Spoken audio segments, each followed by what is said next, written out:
Welcome to Richpeace CAD software online lessons. Today is teach you, proportion adjust.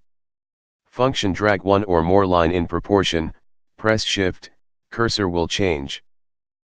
Add proportion adjust tool in the toolbox.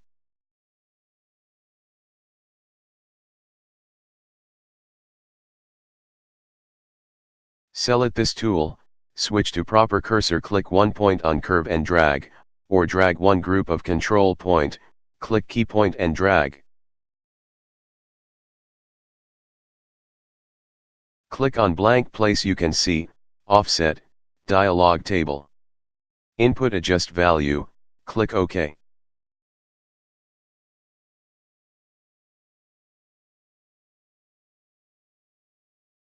When drag, if move to key point, do not appear dialog table.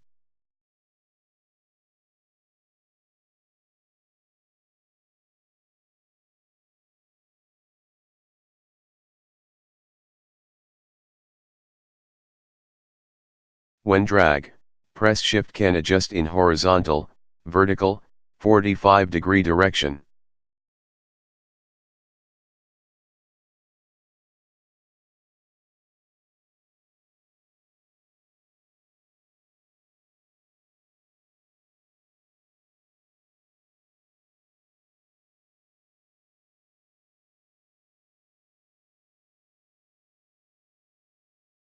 Thanks for watching today's video. See you tomorrow.